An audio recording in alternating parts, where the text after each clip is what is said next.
Hello, good morning students. Here we are going to start our unit 3rd, that is magnetic properties of tangential metal complexes. You have already learned about the tangential metal complexes. काफ़ी लोग 11th 12th और BSc first second में भी आपने पढ़ा है tangential metal complexes के बारे में.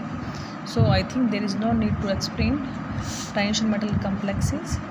Here the name of the unit is magnetic properties. Magnetic properties are arise due to the magnetic behavior of a substance. That means type of magnetic behavior. अब magnetic behavior generate कैसे होता है? There are four or five types that can be generate magnetic behavior. But here we will learn about mainly two type of behavior, magnetic behavior. First is paramagnetic substances. Paramagnetic substance, that means paramagnetic substance कौन से substance होते हैं? That substance which are attracted by the magnetic field, means जिस substance को magnetic field अपनी तरफ attract करता है, that substance is paramagnetic substance. और वो attraction क्यों होता है? This attraction is due to the presence of unpaired electron present in the metal complexes. और दूसरा unpaired electron present है, that will be attracted by the magnetic field. Here again condition is larger the number of unpaired electron in a substance, greater will be the paramagnetic character. That means अगर किसी substance के पास जितनी ज़्यादा unpaired electron है तो उसका magnetic behavior भी उतना ही ज़्यादा होगा. Another magnetic behavior is diamagnetic substances. Diamagnetic substances कौन से substances होते हैं? जैसे paramagnetic substance मैग्नेटिक फील्ड क्या करता है? अट्रैक्ट करता है. क्यों करता है? क्योंकि उसमें अनपेयर्ड इलेक्ट्रॉन प्रेजेंट है. ऐसे डायमैग्नेटिक सब्सटेंसेस कौन से सब्सटेंस होते हैं? दो substances which are repelled by magnetic field. Magnetic field उनको क्या करेगा? रिपेल करेगा. क्यों करेगा?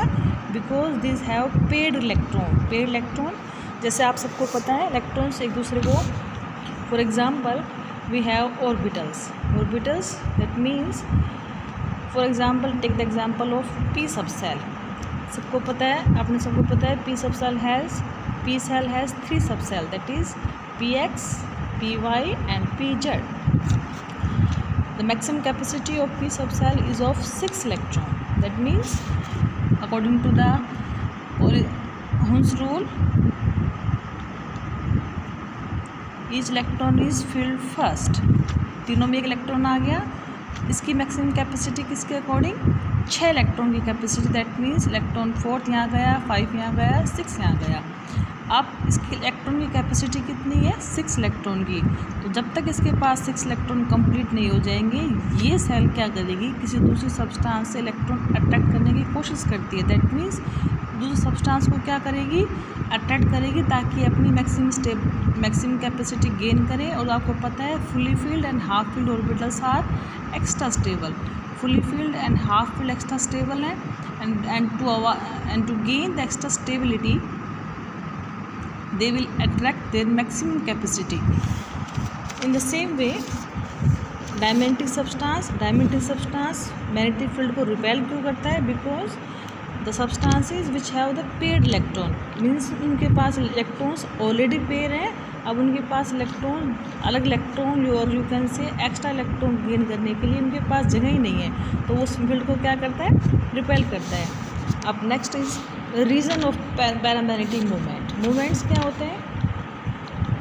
पैरामैग्नेटिक मोमेंट्स उसका ओरिजिन कहाँ से होता है? ओरिजिन कहाँ से होता है? मैग्नेटिक प्रॉपर्टीज़ कैसे ओरिजिनेट हो सकती है? Can from both electrons and the nucleus means in an atom proton and neutrons are present. Collectively proton and neutrons are called nucleons. Magnetic properties इन दोनों से जनरेट हो सकती है.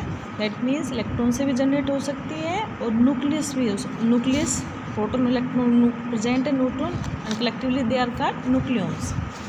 However the contribution of electrons, हालांकि magnetic property generate हो सकती है इलेक्ट्रॉन से भी और न्यूक्लियस से भी, but the contribution of electron is 10⁻³ times more than that of nucleons. जो मैग्नेटिक मोमेंट जनरेट होता है इलेक्ट्रॉन से वो as compare to nucleons 10⁻³ times more होता है. दैट मीन्स जो मेजर कॉन्ट्रीब्यूशन है मैग्नेटिक बिहेवियर का वो किसके अकॉर्डिंग होगा? That means the motion of electrons plays a major role, electrons plays a major role as compare to the nucleus. So the contribution of electrons can be considered and the contribution towards the nucleus can be neglected because the contribution of electrons is 10 to the power 3 times more as compared to the nucleons. So the nucleus का जो nucleus जो magnetic moment generate कर रहे हैं that can be neglected as compared to the electron. Next is अब electrons magnetic moment कैसे generate करता है? It can B produce by two type of motion. आपको सबको पता है इलेक्ट्रॉन्स की दो मोशन होती है. First is spin. For example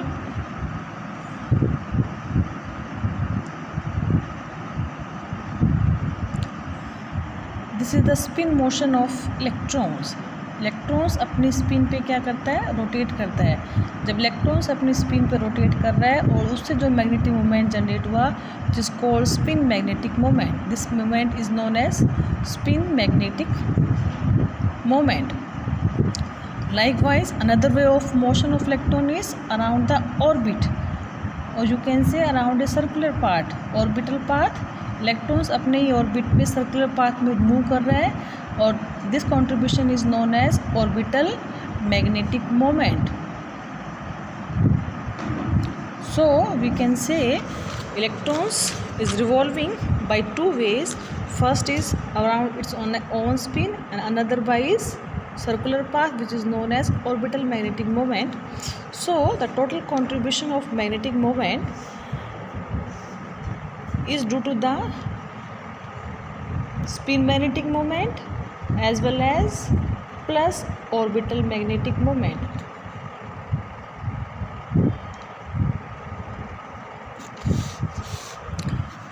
इस बात को एक बार फिर ध्यान से सुन लीजिए. अपन पढ़ रहे हैं original of magnetic moment. Origin of magnetic moment कहाँ से हुआ? It can be from electron as well as nucleons. Nucleons means proton plus neutron. अब अभी अपने क्या कहा था? इलेक्ट्रॉन का contribution which is 10 to the power 3 times as compare to the contribution of nucleons. So अगर इन दोनों को कंपेयर करें तो इसका कॉन्ट्रीब्यूशन क्या कर सकते हो? Almost neglect. अब मेजर रोल कौन प्ले कर रहा है मैग्नेटिक मूवमेंट में? That is electrons. अब इलेक्ट्रॉन का भी दो टाइप का कॉन्ट्रीब्यूशन है. First is by spin axis and second is by orbital axis. Spin से जो जनरेट हुआ which is known as spin magnetic moment and orbital से जो जनरेट हुआ which is known as orbital magnetic moment. So the observed magnetic moment will be collectively known as the sum of spin as well as orbital magnetic moment, and that magnetic moment is represented in terms of Bohr magnet which is short form known as Bm. It is known as Bohr magneton. अब electrons having mass and charge, mass which is considered m for electron and charge e, the magnetic moment is given by Eh upon 4 pi mc. That means